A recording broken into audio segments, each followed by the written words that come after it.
Live from our 7 Tasmania studios, your nightly news with Rachel Williams begins now. Good evening, everyone. A man has been charged over allegedly starting a bushfire, now threatening communities in the Fingal Valley. Police say a 35-year-old man is responsible for setting fire to vegetation in Mangana on a total fire ban day earlier this week.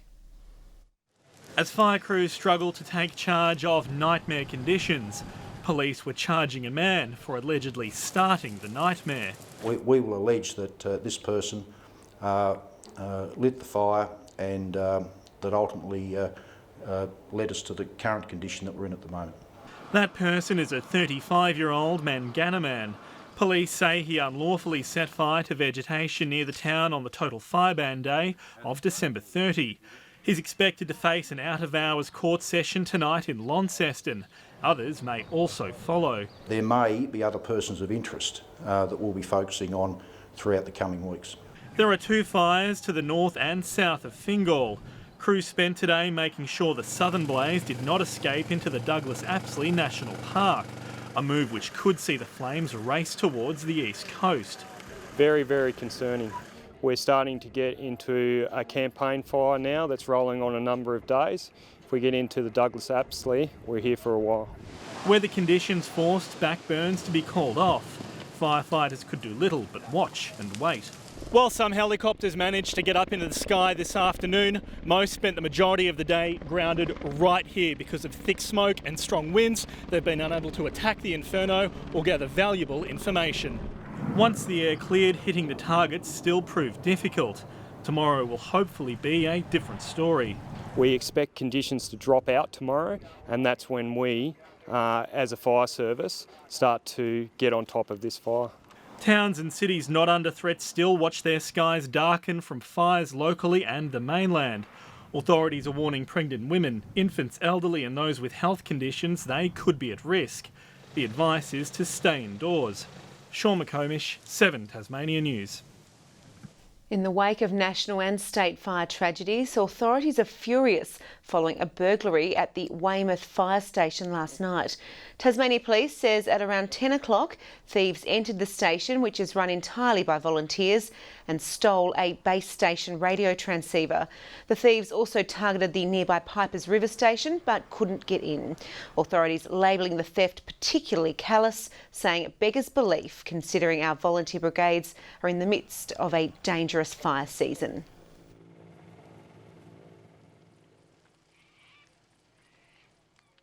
It's very disappointing. The equipment our brigades are fitted out with are essential for them doing the job, and it's something that's being followed up.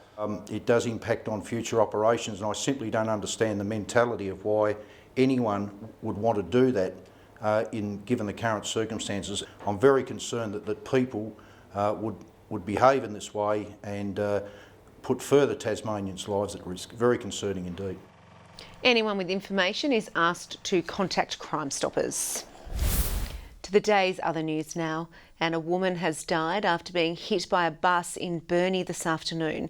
The incident happened on Wilson Street just after midday. Police are investigating and urge anyone who witnessed the crash to contact them. Organisers of the Taste of Tasmania say they're pleased with another successful year of the festival, which is now officially wrapped up.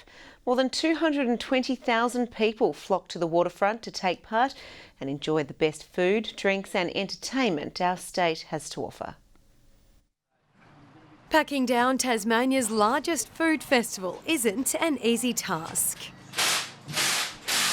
The event officially over for another year, but these stallholders say the benefits gained has been the best they've ever had. We had a goal of a 50% increase on last year and we doubled that. Eclipsed our target by about 10%. It's close to a record. In fact, I think that probably will just eclipse our best year ever.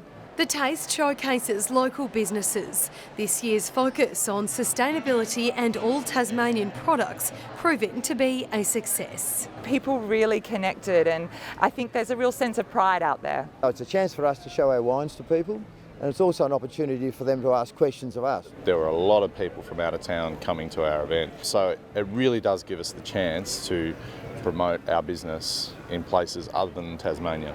Something organisers couldn't control though, the weather. The conditions on Monday put a major spanner in the works. Extremely hot and windy conditions forced the event's closure from 5 o'clock, leading to lower attendance numbers than in previous years. Just over 225,000 people attended, compared with last year's 263,000. They were able to make up the dollars that were lost, which is an awesome testament to the success of the festival. These stallholders breathing a sigh of relief, preparing to rest up for next year. Buggered. Yeah, a bit hungover, but without the alcohol, yes. Louise Hedger, 7 Tasmania News. HOH Party is set to host a major Australian music artist tonight, with Rufus de Sol performing at Hobart's Regatta Grounds. 6,000 people are expected to attend the event, with a large amount of them interstate visitors. So we imagine people will have maybe gone to Falls or the Taste, but they've hung around for this event, which can only inject more money into the economy. The band is set to take to the stage at around 9 tonight. The Hobart Hurricanes suffered a 31-run loss to the Brisbane Heat at Blunston Arena last night. Batsman George Bailey top scored for the Canes with 28. The side finishing with 9 for 181 in reply to the Heat's 3 for 212. Meanwhile, the Hurricanes have made one change for their clash with the Perth Scorchers tomorrow. Tom Rogers will step in for James Faulkner, who is out with a calf injury. The Bridport Triathlon, which was set to take place today, has been postponed due to smoke. Organisers made the decision to call off the event this morning, saying the conditions were unsafe for competitors. A new date for the triathlon will be announced next week.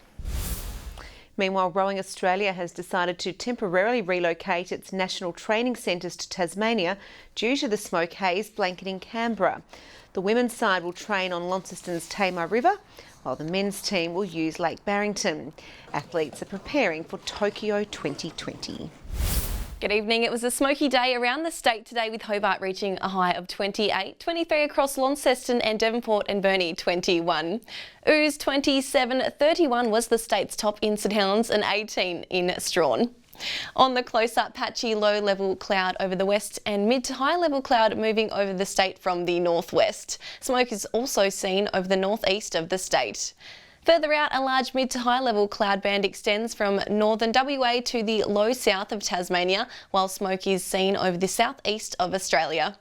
Tomorrow shows a high over the northeastern Bight and another over the Tasman Sea. A trough also runs down the Western Australia coast. Southwesterly winds tomorrow 15 to 25 knots, swells up to 5 metres in the west and south and below 1 metre in the north. A strong wind warning is current for lower eastern and southern coastal waters from Wineglass Bay to Low Rocky Point. Tomorrow's forecast now partly cloudy across Hobart and Richmond, Ooze 22. In the north, Launceston a partly cloudy 24, mostly sunny about Devonport and Deloraine. Burnie tomorrow 21, partly cloudy across Strawn and Curry. St Helens 22, mostly sunny in Swansea and Whitemark 19. The UV forecast extreme 11s across the state. Looking ahead to Monday, fine apart from possible showers about the northeast and east coast. Tuesday, possible showers about the northeast, and Wednesday, possible showers in the southwest in the morning. Capital cities, a sunny 34 at Perth tomorrow, Melbourne 18 and Cairns expecting a shower or two. And current temperatures, Hobart a cloudy 17, Launceston partly cloudy and 21, and Devonport 18. And Rach, hopefully the smoke haze starts to clear around the state tomorrow. Yeah, let's hope so. It's certainly been bad.